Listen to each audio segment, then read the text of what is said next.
questions at the end of the session. Please be able. So for the next talk, I invite Dr. Neha Gupta from Delhi NCR. She'll be talking on CSF shunt infections.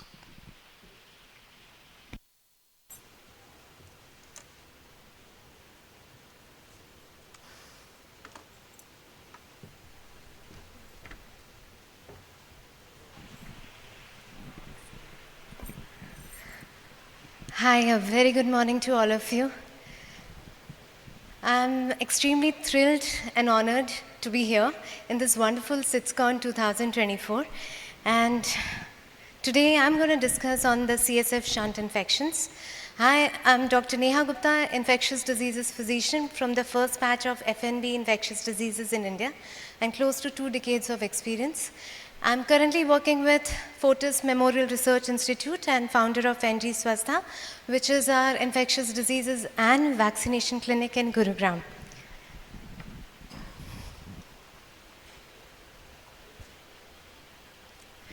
So why are we discussing CSF shunt infections today?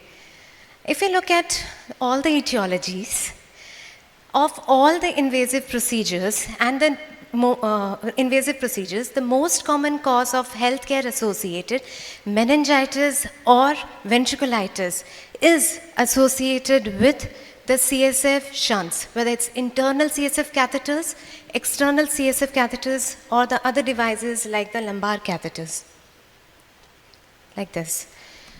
So the incidence of CSF shunt infections is close to 5 to 41% across the various cities. Okay, I can't see it.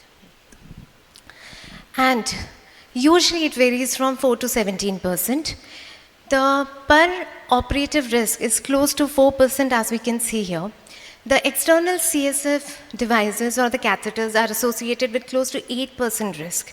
Now, since there is very high morbidity and mortality associated with the CSF shunt infections, it's very important that we diagnose it early and appropriate management should be done because that can be life-saving. And again, focus has to be on prevention. So let's have an overview of the CSF shunts. There are 3 major components of the CSF shunt. One is the proximal catheter, which is placed into the ventricles. Then there is another distal catheter, which is inserted via different incision, and it goes into the peritoneal cavity. And these two are connected with the help of the valve. So we have type of shunts. They can be internalized or externalized shunts. When we talk about internalized, the ventriculoperitoneal shunts are the most common, and then we can also have the lumboperitoneal shunts and the ventriculoatrial and the ventriculopleural shunts, which help in diversion of the CSF to the third spaces. The most common indications of the CSF shunts are hydrocephalus or ICH, and the risk factors are usually associated in the pediatric population or in cases of complex hydrocephalus or if there are multiple procedures which have been performed. So today I'm going to discuss regarding when do we suspect the CSF shunt infections, whether it's infectious or a non-infectious etiology, which are the likely organisms, how should we make the diagnosis, how should we manage CSF shunt infections with the appropriate antimicrobial therapy and the surgical source control, and touch base upon prevention. So when do we suspect CSF shunt and device-related infections? So any new onset headache, nausea, lethargy, or altered mental status and features of shunt malfunction, this should raise the suspicion. So sometimes there can be erythema and tenderness over the subcutaneous shunt tubing as well. Patient who's presenting with fever, but remember, fever may not be always present, and CSF shunt infection, patients with CSF shunt infection may not always have fever as well. Since the distal end is into the peritoneum, there can be at times signs of abdominal tenderness or even peritonitis. And of course, if there is a ventriculopleural shunt, there can be pleuritis. And in case of ventriculoatrial shunt, there can be bacteremia or glomerulonephritis also as the presentation. So if there is a patient who's having new onset headache or altered mental status, all these, of course, we have to first is CSF shunt, but other possibilities like progression of the underlying disease, shunt malfunction, other infections like bacteremia, UTI, and also non-infectious causes should be considered. So let's take up this case. This is a 29-year-old female with no comorbidities. In October 2013, she was operated for the GBM and pre-op antibiotic prophylaxis was given as cefuroxime. The EVD and the Foley's catheter was in situ. Post-op, she developed fever. She was conscious. There was no vomiting. So there was fever of 101. There was peripheral leukocytosis of close to 11,000 with CSF showing CSF pleocytosis and hypoglycoria, and there was also numerous RBCs in the CSF. The gram stain was done, which was negative, and the cultures were awaited. So with this, the patient was escalated on ceftriaxone and vancomycin by the neurocritical care team, and an ID reference was sought. So when we looked again, the CSF lactate was close to 4.7. The blood cultures were negative, and the urine cultures were also later negative and later negative. So at this point, it was like whether it's whether fever is because of an infectious or a non-infectious etiology. So this table briefly summarizes the various possible causes of infections and the non-infectious etiology which we have to consider. So posterior fossa syndrome is one of the important etiologies which we have to consider in a patient who has undergone neurosurgery, especially of the posterior fossa. And the CSF findings are not going to help us in differentiating these two, but there are certain other features like the clinical symptoms also have to be given importance. So the time of onset of fever less than 48 hours and the degree of fever less than 102, which is also known as the 102 rule, can help in differentiating, or it will support a non-infectious etiology. Especially when there is a negative CSF culture, again it will favor a non-infectious etiology. Presence of a positive CSF culture will go in favor of the infectious cause.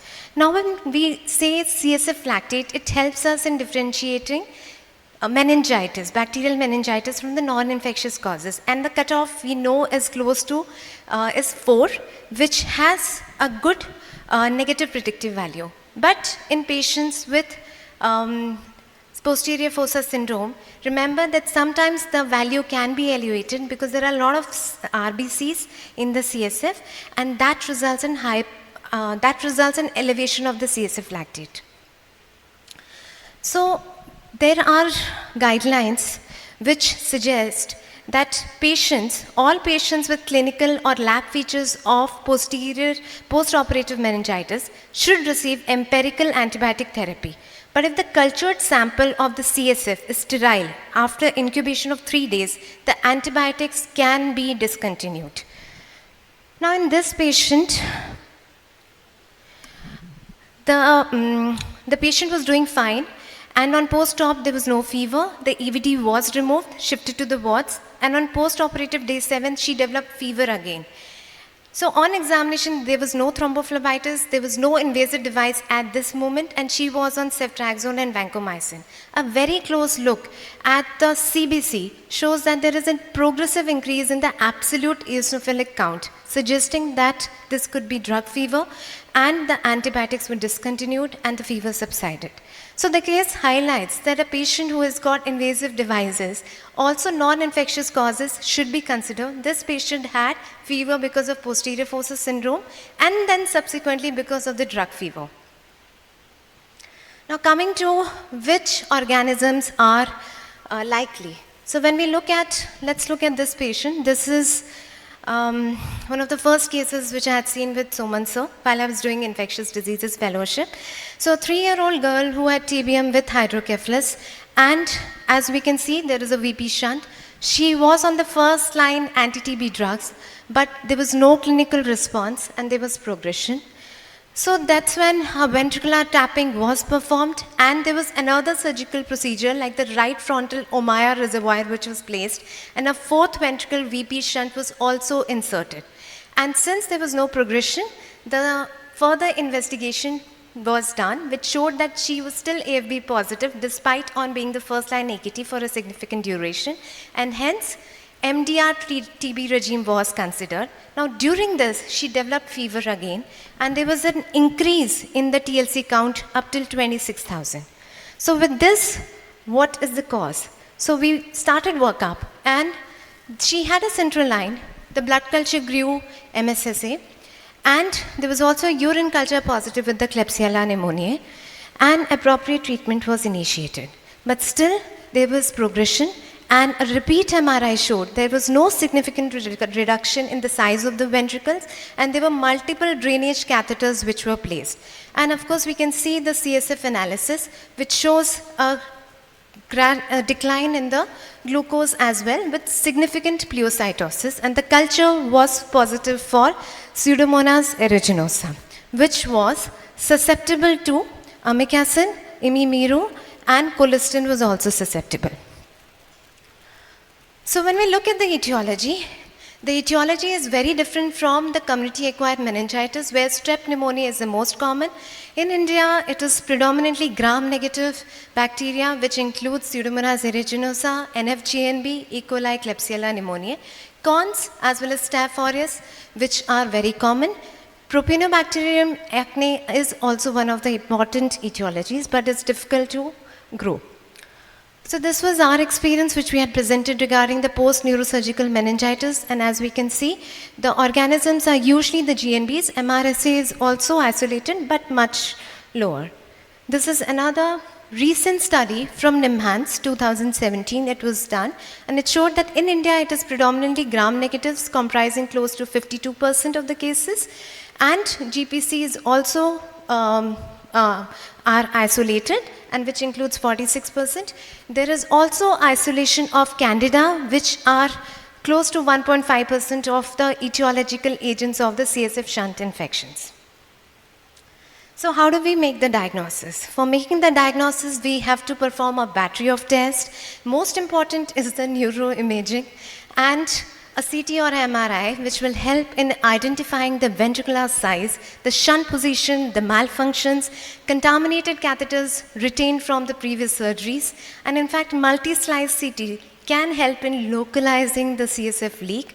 And if there is abdominal symptoms, we can also do USG or a CT abdomen for making the diagnosis.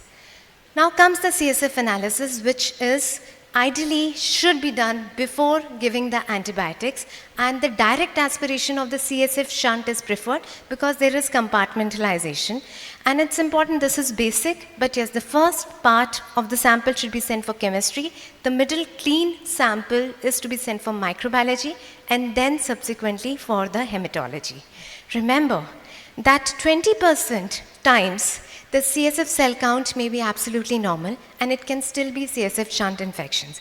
And CSF eosinophilia can be present in case of indolent infection and can give us the clue. CSF lactate and PCT can also help in the diagnosis.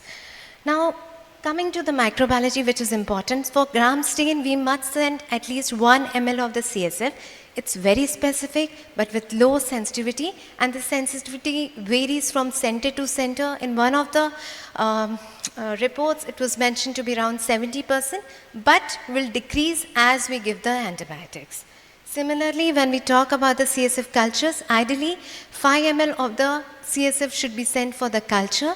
It is the gold standard, and of course preferably in the blood culture bottles, which will increase the sensitivity. Usually the turnaround time is 2 to 3 days. However, if we keep it for prolonged incubation, we can improve isolation of the organisms which are difficult to grow. The sensitivity varies from 60 to 90% in the various cases in the literature.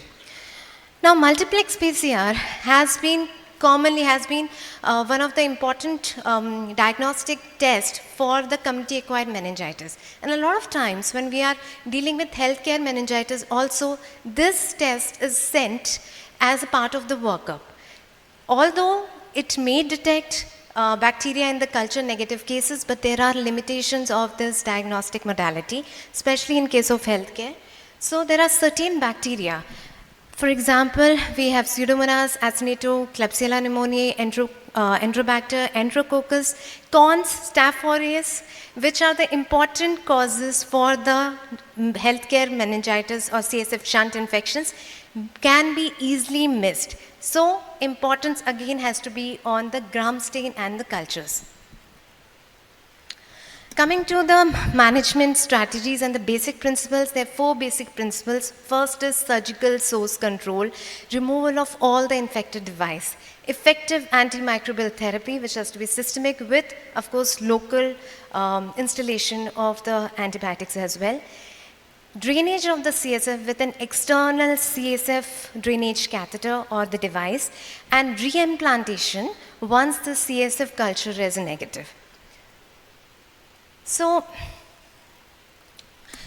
when we talk about surgical source control, this is very, very important, and once we have established the diagnosis of CSF shunt infection, this has to be performed.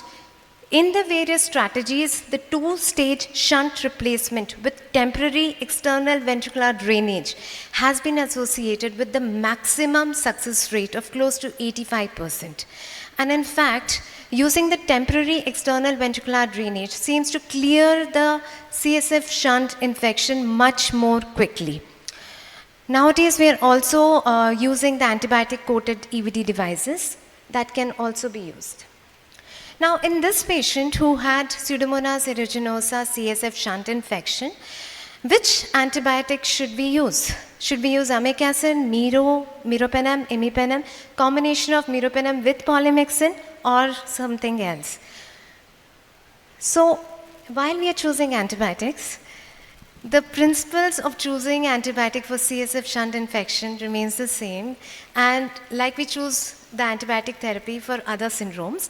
And it begins with what is the site of infection, and of course likely organisms, and whether the antibiotic is able to achieve adequate concentration at the site of infection, the side effects of the antibiotics, and the various other properties. So we know that amikacin has got poor penetration. Imipenem is associated with seizure activity. So in this particular patient, we obviously chose for the meropenem because it's susceptible to meropenem. But what is the problem with the systemic antibiotics alone? So the intracranial compartment is very different. It's compartmentalized, and there are strong differences in the drug concentration which can occur between the ventricle cisterns as well as the lumbar parts of the compartment. And there are several factors which determine the antibiotic concentration into the CSF, which depends upon the lipid solubility, ionization, protein binding, volume of distribution, as well as whether that particular antibiotic is a strong ligand for the pre-glycoprotein efflux pumps. And based on this, the penetration depends, and ideally we would want the AUC of the CSF to serum ratio to be around 1.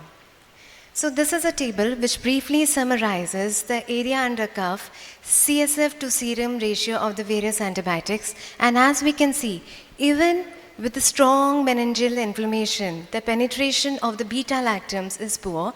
Meropenem does not achieve 1, it is only 0.39. So what are the other strategies? And we have been using this strategy even for management of critically ill patients, which holds good even for managing the CSF shunt infections. For rapid sterilization of the CSF, the antibiotic concentration has to be more than the MBC, and the time above MIC should, or the MBC in the CSF should be more than 90% of this dose interval. So the first dose has to be given as 30 minutes loading dose, subsequent doses over 3 hours infusion, which will improve the levels above the MBC. But with this, we definitely want more concentration as well, and the concept is very similar to the antibiotic log therapy which we heard yesterday. It's important that when we use these antibiotics, that the antibiotic which is chosen, especially the beta-lactams, they are not chosen because there is a risk of seizures. The antibiotic should be preservative-free, and the ventricular drain should be locked for at least 1 hour after the installation.